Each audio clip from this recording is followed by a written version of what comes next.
Haleluya. Salam saudara-saudaraku yang saya kasihi dalam nama Tuhan Yesus Kristus dimanapun berada. Apa kabar kita semua? Saya percaya kita semua dalam keadaan sehat. Ada amin saudaraku? Puji Tuhan.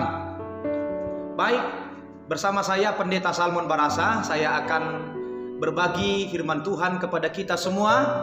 Tentunya tujuan kami adalah untuk memperkaya iman rohani kita, menguatkan iman rohani kita supaya kita semakin teguh di dalam Tuhan. Untuk pertemuan kali ini kita akan belajar sebuah topik firman Tuhan, langkah menuju hidup yang lebih baik.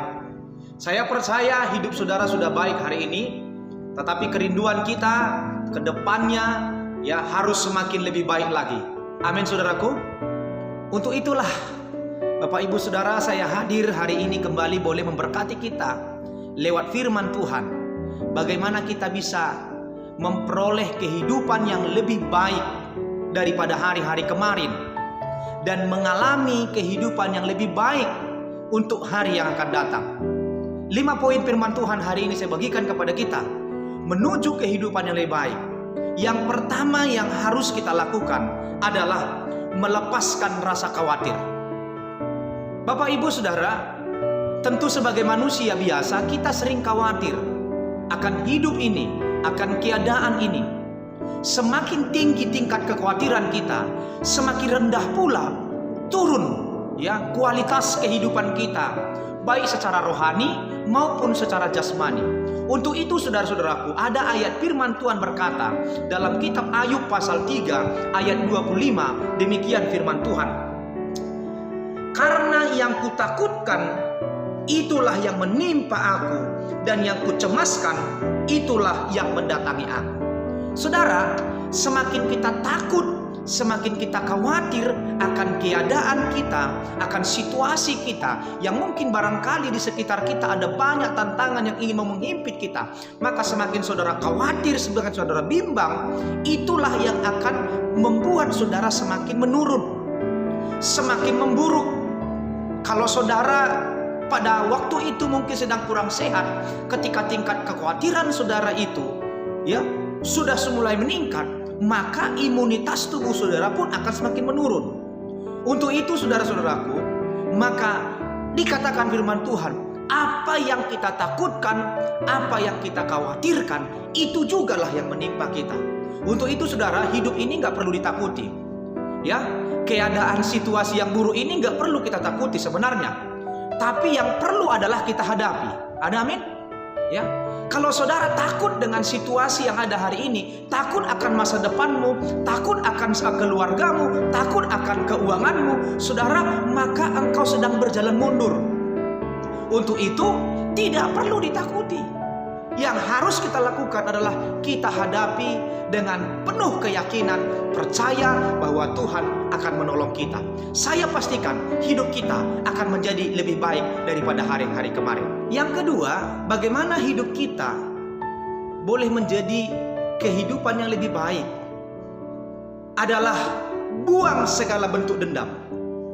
Saudara-saudaraku yang dikasihi Tuhan Yesus Kristus, rasa dendam, rasa iri, rasa benci itu akan membuat hidup saudara akan semakin buruk. Ketika di dalam hati kita, di dalam pikiran kita ada satu rasa dendam, rasa iri, rasa benci kepada siapapun, saya yakin percaya kehidupan saudara, kualitas hidup saudara bukan semakin kuat, semakin baik, tetapi semakin menurun. Ada ayat firman Tuhan berkata dalam kitab Imamat pasal 19 ayat 17 sampai 18 demikian. Janganlah engkau membenci saudara-saudaramu di dalam hatimu, tetapi engkau harus berterus terang menegur orang sesamamu. Dan janganlah engkau mendatangkan dosa kepada dirimu karena dia. Janganlah engkau menuntut balas, dan janganlah menaruh dendam terhadap orang-orang sebangsamu, melainkan kasihilah sesamamu manusia seperti dirimu sendiri. Akulah Tuhan. Ini firman Tuhan. Saudara-saudaraku, sebenarnya ya banyak kita mengalami ya penurunan kualitas hidup kita ketika hati kita nggak beres ya. Ketika pikiran kita tidak terkendali, Itulah yang membuat banyak orang bisa depresi, bisa sakit, bisa lumpuh, ya, atau mungkin banyak mengalami hal-hal yang kurang baik lah. Karena hatinya, pikirannya tidak beres. Mungkin ada hal-hal yang harus dilepaskan, harus dibuang dari dalam hati kita, termasuk iri hati, dengki, kekerasan, kesombongan, keangkuhan, bahkan yang berujung kepada dendam. Mungkin bisa saja sakit hati kepada diri sendiri, sakit hati kepada orang lain, sakit hati kepada Tuhan. Maka hidup saudara ketika masih dikuasai oleh rasa dendam, rasa iri hati, hidup saudara dipastikan tidak akan menuju kepada hidup yang lebih baik. Tapi ketika hati saudara damai, ketika hati saudara tenang, walaupun situasi tidak membuat saudara tenang, tapi belajar untuk tenang, maka hidup saudara, keadaan saudara, saya pastikan akan semakin lebih baik. Untuk itu saudara, Amsal berkata, hati gembira adalah obat. Ya. Hati yang gembira itu adalah kekuatan. Hati yang gembira itu adalah berkat. Maka hari ini, buang segala iri hati, buang segala dendam, mari kenakanlah kasih Kristus dalam diri kita. Saudara pasti akan mengalami hidup yang lebih baik. Lalu yang ketiga saudara-saudaraku, bagaimana kita bisa menuju kehidupan yang lebih baik itu?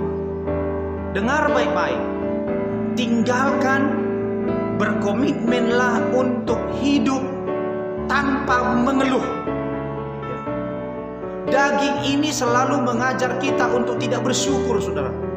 Tapi Alkitab satu ayat pun tidak ada mengajar kita untuk mengeluh, untuk tidak bersyukur. Justru Alkitab mengajarkan kepada kita bersyukurlah dalam segala hal. Apa yang membuat hidup seseorang itu bisa lebih buruk dari sebelumnya? Karena apa? Karena begitu tingginya angka keluh kesah dalam dirinya. Ya, saya percaya Bapak Ibu Saudara, keadaan-keadaan ini bisa membuat kita mengeluh. Tetapi sebagai orang percaya yang diperlengkapi firman Tuhan, kita harus belajar untuk berdiri tegak, mengandalkan Tuhan dalam setiap kehidupan kita. Buanglah segala rasa keluh kesah. Ya, ketika itu menghampiri hidupmu, katakanlah bahwa di dalam Tuhan aku pasti kuat. Ya. Ada ayat firman Tuhan berkata dalam kitab Ratapan pasal 3 ayat 39, mengapa orang hidup mengeluh? Biarlah setiap orang mengeluh tentang dosanya. Tuhan tidak mengajar kita untuk mengeluh karena ekonomi kita sedang buruk. Tuhan tidak mengajar kita untuk mengeluh karena keadaan kita kurang baik. Justru firman Tuhan berkata mengajar saudara dan saya mengeluh karena kita hidup di dalam dosa. Supaya kita sadar, supaya kita menyerahkan hidup kita kepada Tuhan. Semakin saudara mengeluh, apa yang saudara dapatkan? Semakin saudara bersungguh-sungguh, apa yang saudara dapatkan? Tentu ya, kekuatan hidup kita akan semakin menurun.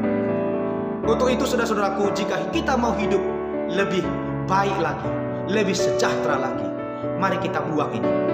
Saya tidak mengizinkan saudara untuk hidup di dalam keluh kesah, apalagi yang terus berkesinambungan. Tetapi belajarlah untuk tegak berdiri bersama dengan Tuhan. Yang keempat, hidup kita akan memiliki kehidupan yang lebih baik bila mana kita belajar untuk menyelesaikan semua masalah atau keadaan-keadaan yang kita alami sepanjang hari-hari kita. Jangan pernah sesekalipun membiarkan masalah itu terus berkesinambungan dari hari ini ke hari esok. Tapi cukuplah masalah hari ini untuk hari ini. Keadaan buruk hari ini cukuplah untuk hari ini. Selesaikan.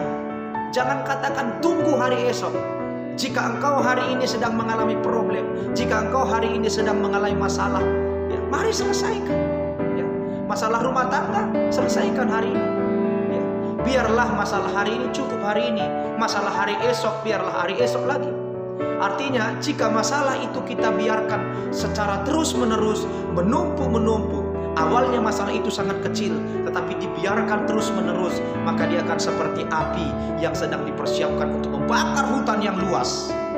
Nah, oleh karena itu saudara-saudaraku, segala situasi segala keadaan, apakah membuat kita menjadi orang yang selalu mengumpulkan masalah di masalah? Tinggalkan semuanya itu. Mari, buang yang buruk, ambil yang baik. Saya percaya hidup kita akan menjadi lebih baik lagi. Yang kelima adalah milikilah pikiran yang positif. Katakan positif. Dalam hal COVID-19, saudara jangan sampai masuk ke dalam keadaan positif. Biarlah negatif. Tapi dalam hal pikiran, dalam hal prinsip hidup, kita harus memiliki pikiran yang positif, pikiran yang optimis, bukan pesimis. Ketika pikiran saudara, ketika perasaan saudara tidak memiliki rasa optimis, tidak memiliki pikiran positif, yang selalu menguasai hati pikiran kita adalah pikiran-pikiran negatif, maka saya pastikan hidup saudara bukanlah menjadi hidup yang lebih baik. Terlalu banyak pikiran negatif dalam pikiran kita membuat kita akan semakin susah. Ya, sebagai hamba Tuhan, jangan sampai pikiran negatif itu terus menguasai pikiran kita. Rasa optimisme itu harus lebih kuat dibanding pesimis. Ya. Sebagai anak-anak Tuhan, mari saudara-saudaraku, hari ini belajarlah untuk membuang segala bentuk pikiran-pikiran yang membuat saudara tidak bisa bertumbuh. Pikiran negatif, pikiran pesimis, sikap pesimis, ya, mari buang. Kenakanlah pikiran positif, sikap yang optimis, maka saudara akan memiliki hidup yang lebih baik. Ya, hidup kita hari ini akan lebih baik daripada hidup kemarin. Hidup kita hari esok akan lebih baik daripada hari ini. Untuk itulah kita tetap sama-sama mendekatkan diri kita kepada Tuhan. Sebab firman Tuhan berkata dalam kitab 2 Korintus pasal 5:17, sebab di dalam Kristus kita disebut ciptaan baru. Yang lama sudah berlalu, yang baru akan datang. Artinya Tuhan akan selalu membawa kita kepada kehidupan yang lebih baik, menuju kepada lebih baik lagi, sampai nama Tuhan dipermuliakan. Kiranya 5 hal ini dapat boleh menambah iman rohani kita untuk terus menikmati hidup yang lebih baik, hidup yang lebih sejahtera di dalam Tuhan. Saya percaya Bapak Ibu Saudara-saudaraku, ketika kita melakukan firman Tuhan ini, yang diberkati adalah saudara dan saya. Mari sama-sama kita melakukannya dimanapun kita berada. Saudaraku jemaat GSJ Arol, Komsel Immanuel, Komsel Maranatha, Komsel Kasih, saya percaya hidupmu akan menjadi hidup yang lebih baik dan akan dapat berdampak yang positif kepada banyak orang. Kiranya Tuhan memberkati kita. Salam sejahtera, salam sehat. Tuhan memberkati kita, nama Tuhan dipermuliakan. Demikian firman Tuhan. Haleluya. Tuhan memberkati. Salam.